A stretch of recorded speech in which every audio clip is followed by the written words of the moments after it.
Oi, pessoal, aqui é a Gil do Sala Precisa Podcast. Sejam bem-vindos a mais um Expresso. Hoje eu não vou falar de filme de terror, mas eu vou falar de fatos bem obscuros. Quando a gente pensa em O Mágico de Oz, lembramos de cores brilhantes, sapatinhos vermelhos, rubis, né? Que na verdade são prata, tá? E uma inocência quase infantil. Mas nos bastidores a história era outra. Era um ambiente tóxico, abusivo, repleto de riscos, crueldades e decisões que hoje seriam simplesmente inimagináveis. E hoje eu vou contar o que Hollywood tentou esconder por décadas e como esses segredos silenciosamente influenciaram o sucesso gigantesco de Wicked, que estreou em 2024 a parte 1 e teve agora em 2025 o lançamento da parte 2. Se prepare, esse episódio não é sobre magia, é sobre o preço dela.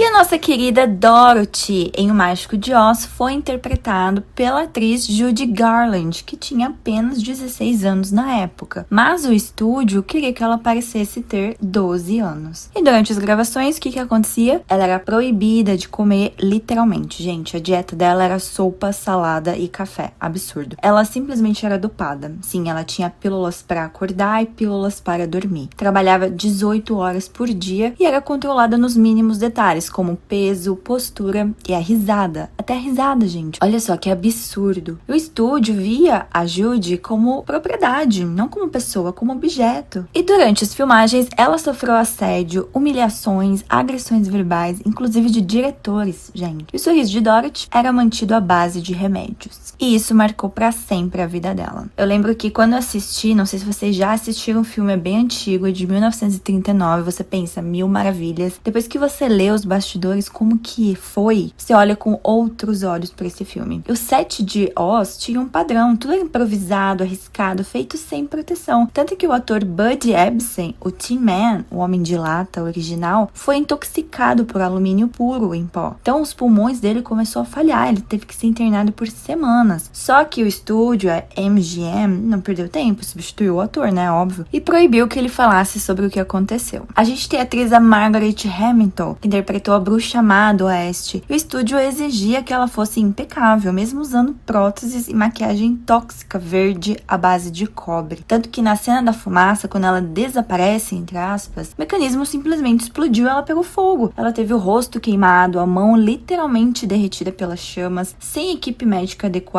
no set. E o mais cruel é que poucas semanas depois, pediram que ela voltasse para gravar cenas com fogo novamente. Ela disse que não, e aí pediram para que a dublê substituísse, né, ela nessa cena, e a dublê também acabou se queimando. Aí temos também os atores que interpretaram os Munchkins, que eram mal pagos, alojados em quartos minúsculos, constantemente eram ridicularizados pelos produtores e até alguns eram assediados pelos membros da equipe. O filme os usou como cast de curiosidades sem qualquer respeito. A gente teve também o ator Bert Lahr, que usava uma fantasia feita de pele de leão real, que era super quente, super pesada, mais de 40 quilos a roupa, e cheirava muito mal. Ele chegava até a desmaiar nas gravações por causa dessa roupa, mas não podiam parar a produção, né? Bom, há relatos de várias reclamações populares de que a neve usada em algumas cenas era feita com asbestos, o que seria extremamente tóxico. Algumas fontes também mencionam isso como possível, mas não há provas conclusivas ou documentos públicos confiáveis confirmando que o asbesto tenha sido usado de fato no set ou que causou doenças. Há rumores também persistentes como assédio sexual, suicídio dos atores Munchkins, uso de drogas, dietas extremas. A maioria dessas histórias não é confirmada por fontes confiáveis, tá? Muitas parecem se originar de boatos ou sensacionalismo sem documentação. Algumas versões sobre as condições dos Munchkins que eu falei, que era o pagamento baixo, moradia, tratamento, variam bastante, depende de relatos de segunda mão. Há falta de evidência documental robusta para confirmar todos os abusos atribuídos a eles, mas o que realmente aconteceu é que eles eram mal pagos, alojados em quartos minúsculos e ridicularizados pelos produtores. Gente, vocês têm noção de quão obscuro foi o set de gravação desses filmes? E olha que isso nem tá mais na Deep Web, você encontra assim, você pesquisar sobre os bastidores hoje em dia do Mágico de Oz, tudo já veio à tona. Também, né, quantos anos depois, o filme foi de 1939, a gente tá em 2025. Outro fato é que o filme teve 4 diretores, isso mesmo. Teve muitas disputas internas, cortes de orçamento, orçamento, mudanças de roteiro. Era uma bagunça controlada por medo. O estúdio, a MGM, exigia perfeição absoluta e qualquer ator que reclamasse era ameaçado de perder o contrato. Bom, naquela época eu acredito que ninguém queria perder o contrato. Havia praticamente uma cultura de terror. Como eu falei, a Judy Garland, a Dorothy, chorava antes de gravar. O Hamilton tinha medo de novas explosões. Figurantes passavam mal com as luzes extremamente quentes. Os cavalos da cena da cidade de Esmeralda, Emerald City, foram pintados com tintas de comida que ia derretendo em cena. Porque também naquela época tudo era efeito prático. Então não tinha tanto CGI, nem sei se tinha o CGI nessa época, mas tudo era efeito prático. Por isso que eles tinham que fazer explodir de verdade. Você tinha que ficar verde, não sei que tinta que eles usavam, mas que era tóxica. Então tudo tinha que ser prático. Por que tudo isso ficou escondido? Porque o estúdio, a MGM, era muito poderosa na época. Porque a Judy Garland, mesmo sofrendo, era lucrativa demais. Porque Hollywood da década de 30 funcionava como uma máquina opaca. Só décadas depois é que as denúncias começaram a vazar, só que já era tarde demais para muitos dos envolvidos. Agora imagina, um mundo que sempre pintou a bruxa de verde como vilã, mas e se a história tivesse sido manipulada? Wicked entrega exatamente isso, um contraponto, um resgate histórico, uma versão em que quem sempre foi calado finalmente tem voz. E bom, todo mundo fala que todos os filmes envolvendo o Mágico de Oz são amaldiçoados. Eu sei que tem esse, o de 1939, o original, nunca teve um remake desse filme ainda, não sei agora, né, depois do sucesso de Wicked. Teve um com o nosso querido sumido, né, foi cancelado, infelizmente, James Franco, que ele fez o filme Oz, Mágico e Poderoso, que eu gosto,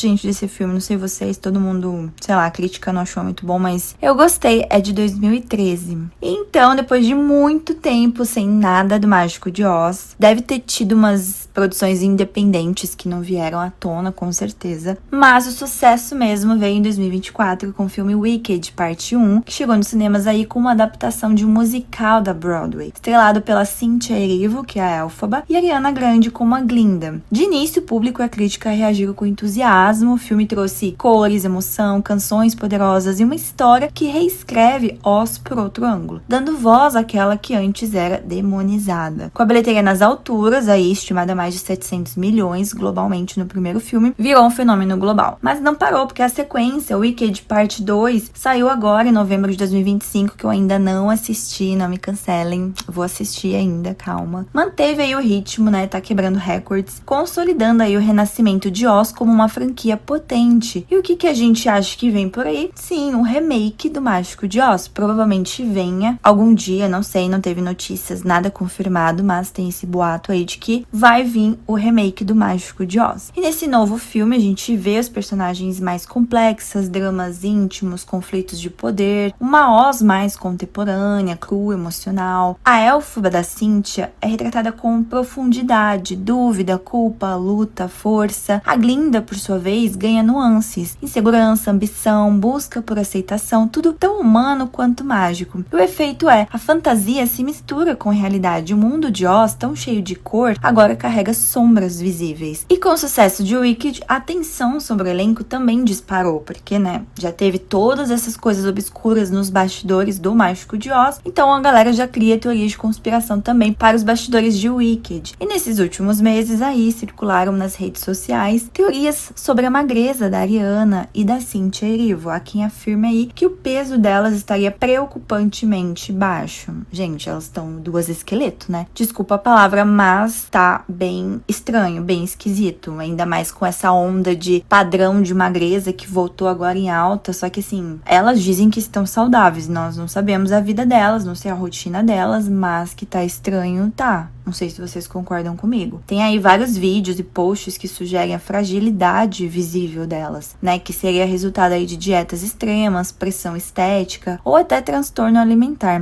Teorias aí que se espalham com rapidez. Porque tem muitos vídeos da Cynthia, tipo, eu não sei o que ela tá querendo com a Ariana, mas como se ela estivesse protegendo a Ariana, sabe? Tem umas cenas muito estranhas, não sei se é marketing também, mas toda hora ela precisa segurar na Ariana, sei lá, arrumar o colar da Ariana, que tava, esse vídeo bizarro, gente, tava já certo, mas ela foi lá e queria mexer durante, tipo, ela vai fazendo as coisas durante a entrevista, como se ninguém percebesse ela, sabe? Toda hora tem que tocar, a Ariana tem que segurar o microfone pra ela, tipo, um fã doido atacou a Ariana, claro, ela tava ali idolada, ela ia proteger, óbvio, mas, gente, aconteceu muitas coisas estranhas, o fato da Ariana também não ter vindo pro Brasil 2 dias depois tá lá na estreia de Paris, enfim, muita coisa esquisita mesmo aconteceu, mas assim, nada ainda foi relatado dos bastidores, são apenas durante as divulgações do filme. Pode ser marketing, a gente não sabe, mas que tá esquisito, tá. E como eu falei, até agora não há qualquer confirmação pública confiável de que elas tenham transtorno alimentar ou algo do tipo, ou que a produção tenha ordenado emagrecimento forçado. Até porque, como alertam especialistas e algumas reportagens, não dá pra avaliar a saúde apenas olhando pro corpo de alguém, né? Apenas olhando uma foto. Vale também registrar que a Ariana recentemente ela fez um pronunciamento pedindo que as pessoas parem de comentar sobre o corpo e saúde alheios. Ela chamou aí o hábito de penoso, prejudicial e revelou que convive com críticas desde a adolescência. Ou seja, muita especulação e pouca evidência. Quando a gente fala de Oz, de magia, de fantasia, a gente também fala de histórias humanas, de dor, de risco, de vidas que se perdem fora dos holofotes. O Wicked não é só entretenimento, é uma tentativa aí de revisitar a memória, dar voz aos que foram silenciados. Talvez por isso ressoe tanto com o público de 2025, no momento em que o mundo parece estar mais sensível a injustiças, opressões, identidades marginalizadas. Mas a atenção pública e a midiática também gera responsabilidade, porque rumores virais podem se transformar em pressão real para quem vive sob holofotes. E o que isso mostra pra gente? Que o público tá muito atento e muito desconfiado de qualquer sinal de repetição dos erros do passado, principalmente depois que todo mundo descobriu o que rolou em 1939. Como eu falei, de um set cheio de abusos em 39 para um blockbuster que celebra escolha, voz e autenticidade em 2025. A história do Mágico de Oz agora é contada por quem nunca teve chance de contar. É sobre memória, reparação e libertar o passado para construir algo melhor. Porque a Estrada de Tijolos Amarelos nunca foi tão brilhante e nunca carregou tantos fantasmas. E agora você já sabe, né? Antes da magia, houve escuridão. Bom, é isso, pessoal. Alguns fatos e curiosidades obscuros do set de O Mágico de Oz, que voltou com tudo agora em 2025, e se prepare, porque eu tenho quase certeza de que vai ser anunciado um remake do filme O Mágico de Oz, depois do sucesso aí de Wicked Parte 1, Parte 2. Espero que tenham gostado desse episódio e já sabem, né? A gente se encontra no próximo episódio.